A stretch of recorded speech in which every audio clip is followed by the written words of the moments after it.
Imagine you are at a market. You see something you love. You look at the price, and it is too expensive. Do you just pay the full price? Or do you walk away? Most English learners do one of those two things, because they do not know the third option, and I think that is the most important thing. The third option is you negotiate, you bargain, you haggle. And today we are going to show you exactly how to do it, in simple English, with real phrases that native speakers actually use. I am James. And I am Sophie. Welcome to Talk English Daily. And here is the most important thing to know before we start. Bargaining is not rude. In the right places, sellers actually expect it. They enjoy it. It is a normal part of the shopping experience. The key words there are in the right places, because you cannot bargain everywhere in English-speaking countries. In Britain, you can bargain at car boot sales, market stalls, antique shops, and charity shops sometimes. In America, you can bargain at garage sales, yard sales, flea markets, and sometimes at electronics or furniture stores. But in a supermarket or a big chain store, the price is fixed. You pay the price on the label. That is it. So today, we focus on markets and second-hand sales, where bargaining is completely normal and expected. And we are going to give you 3 things: the phrases to use, the tricks that work, and the role plays to practice. Let us start. Step 1.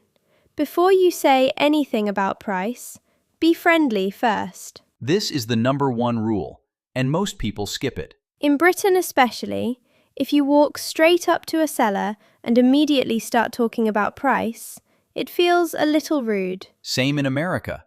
A friendly greeting first, a small compliment about the item, and then you can start talking about price. For example, you might say, "Oh, I love this. How long have you had it?"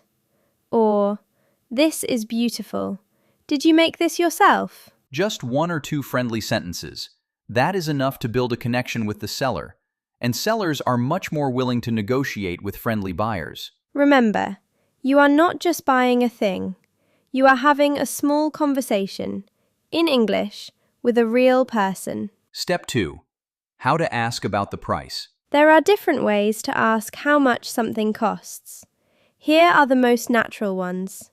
The most simple: "How much is this?" Or slightly more casual, "What are you asking for this?" Or, if there is no price label, "Is there a price on this one?" And here is a very casual British phrase. What is the damage? The damage means the price. It is a very British way of saying, "Okay, how much is this going to cost me?" I love that one. It makes buying something sound like a small disaster. It kind of is sometimes. Now let us practice. Repeat these after us. How much is this? How much is this? What are you asking for this? What are you asking for this? Is there a price on this one? Is there a price on this one? What is the damage? What is the damage? Now, step 3. The seller tells you the price, and it is too high. What do you say? This is the moment most people freeze. They hear the price, they think it is too expensive, but they do not know what words to use next. So here are the most natural responses when the price is too high. A gentle reaction. "Ooh, that is a bit more than I was hoping to spend." Or, that is a little steep for me. Steep means expensive, a very British word. Or more directly, that is a bit out of my budget, to be honest. And then the most important phrase in bargaining. Is there any wiggle room on that? Wiggle room means, is there any possibility of changing the price? Is the price flexible? It is a beautiful phrase. Polite, casual, natural. And sellers know exactly what it means. Repeat these after us. Ooh, that is a bit more than I was hoping to spend. Ooh, that is a bit more than I was hoping to spend. That is a little steep for me. That is a little steep for me. Is there any wiggle room on that? Is there any wiggle room on that? Now, let us see all of this in a real conversation. Role play 1. We are at a market stall. I am buying. James is the seller. Listen carefully to every phrase I use. Good morning. Looking for anything special today? Oh, just browsing, thank you. Oh, this lamp is beautiful. How long have you had this? Oh, that one I have had for a few years. It is a lovely old piece, very good quality. It really is beautiful. What are you asking for it? For that one, 40 pounds. 40 is a little steep for me, to be honest. Is there any wiggle room on that? Well, I could maybe do 35. I was really hoping for something closer to 30. Would you consider 30? 30. I tell you what, split the difference. 32.50. That is the best I can do. Okay, you have a deal. Thank you so much. Pleasure. Enjoy it. Did you notice the phrase, would you consider? Would you consider 30 pounds? This is a very polite way to make an offer. Not, give it to me for 30, but, would you consider 30? It shows respect for the seller, and it almost always gets a better response. And did you notice split the difference? Split the difference means we meet in the middle. If I want 30 and you want 35, split the difference is 32.50. Both sides give a little. Both sides win a little. A very fair way to agree. Vocabulary time. 4 key bargaining words. Word 1. To haggle. To haggle means to negotiate a price back and forth until you both agree. We haggled at the market for 20 minutes and finally agreed on a price. He enjoys haggling. He always gets a better deal. Repeat. To haggle. To haggle. Word 2. Steep. Steep means too expensive, overpriced, more than it should be. That price is a bit steep. I think I can find it cheaper. 40 pounds for a second-hand lamp is quite steep. Repeat. Steep. Steep. Word 3. Wiggle room. Wiggle room means flexibility, the possibility of changing or reducing the price. Is there any wiggle room on the price? There is not much wiggle room here. This is our lowest price. Repeat. Wiggle room. Wiggle room. Word 4. A deal. A deal means an agreement. When both people agree on a price, you say, you have a deal, or deal. 32.50. You have a deal. Deal. See you next time. Repeat. A deal. A deal. To haggle. Steep. Wiggle room. A deal. 4 essential bargaining words.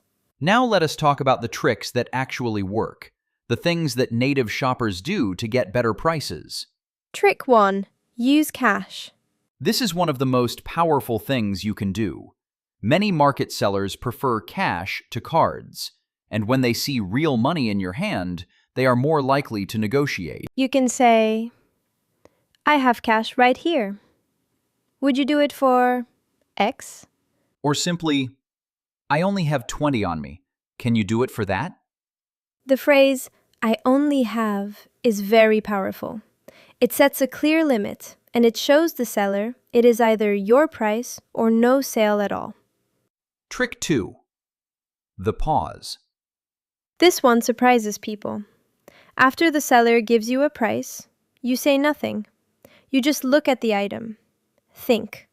Stay quiet for a few seconds.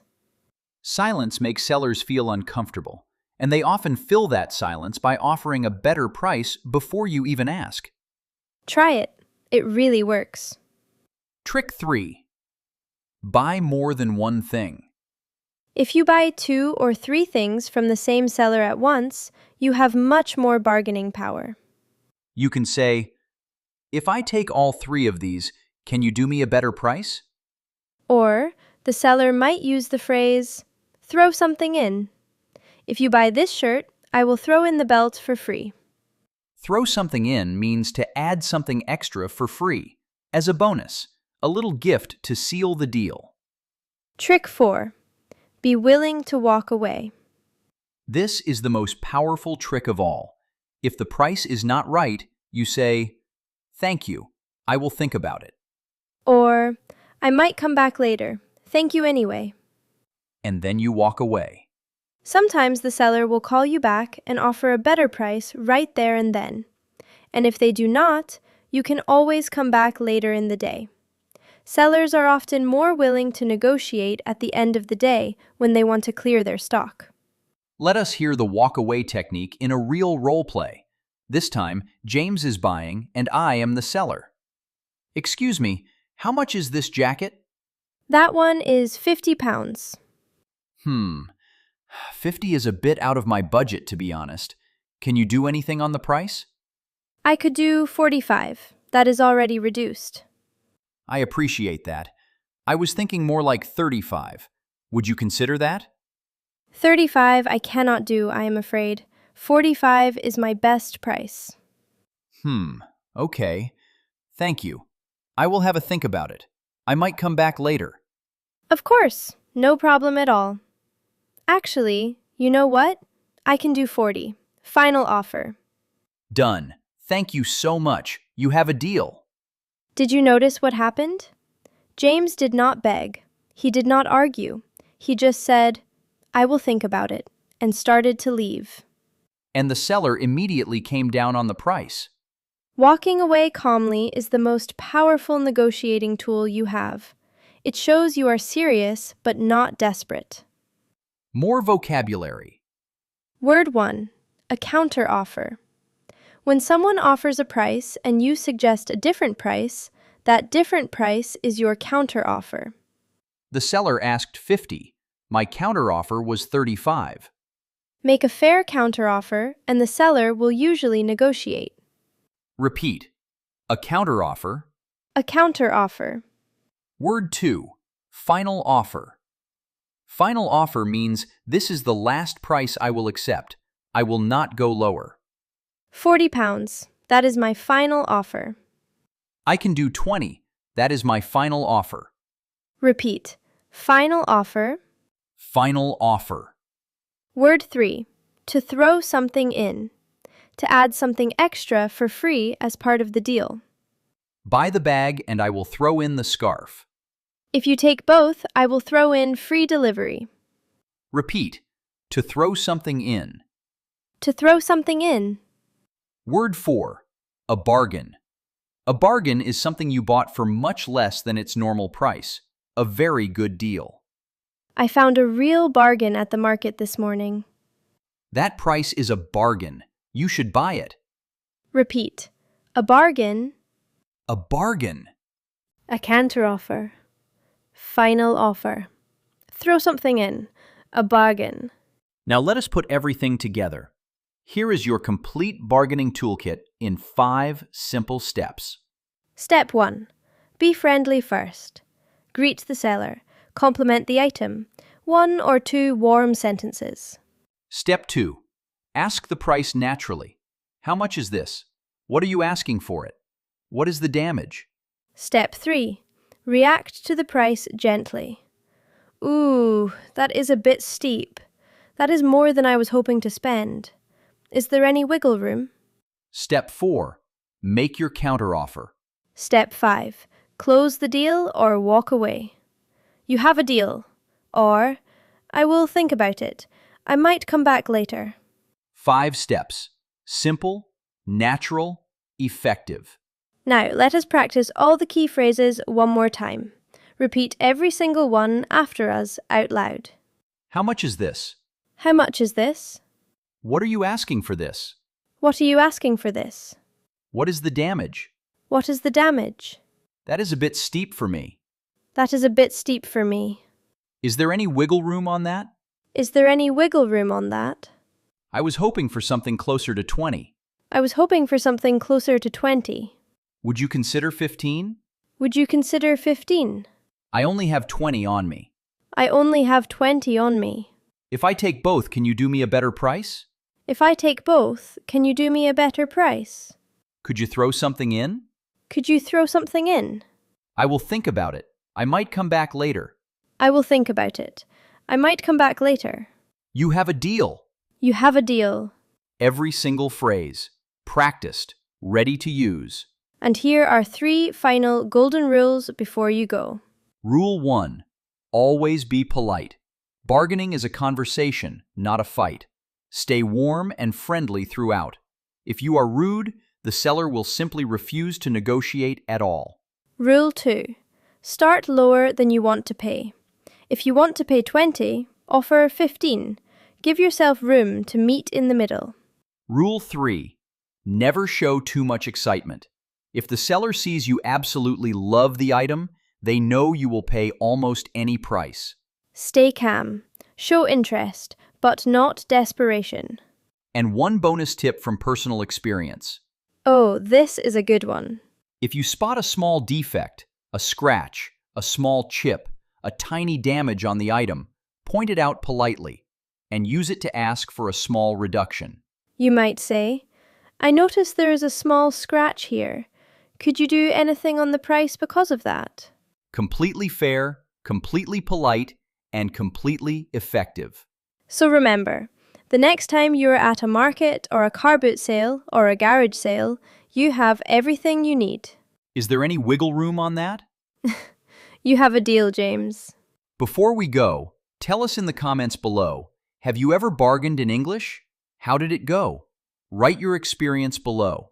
And if you found this video helpful, please subscribe to Talk English Daily for new episodes every week. Goodbye, everyone. Now go find a bargain.